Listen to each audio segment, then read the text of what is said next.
नागपुरातील गिट्टी खदान परिसरातील पंचशील नगर येथे आपल्या आई वडिलांना भेटण्यासाठी आलेल्या सनी चंद्रिकापुरे नावाच्या युवकावर प्राणघातक हल्ला झाल्याची धक्कादायक घटना समोर आली आहे। बुद्ध विहाराजवळ किरकोळ कारणावरून झालेल्या वादातून काही जणांनी सनीला बेदम मारहाण करत त्याच्या डोक्यावर गंभीर वार केले।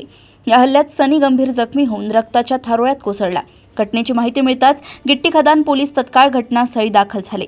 पोलिसांनी जखमी सनीला उपचारासाठी तातडीने मेयो रुग्णालयात दाखल केले असून त्याच्यावर उपचार सुरू आहेत। या प्रकरणी गिट्टी खदान पोलीस ठाण्यात आरोपींविरोधात रीतसर गुन्हा दाखल करण्यात आला असून फरार आरोपींचा शोध आणि पुढील कायदेशीर कारवाई पोलिसांकडून वेगाने सुरू आहे। त्याने एक सनी चंद्रिकापुरे नावाचा इसम होता। तो त्याच्या आईवडिलांकडे पंचशील नगर गिट्टी खदान येथे आला होता।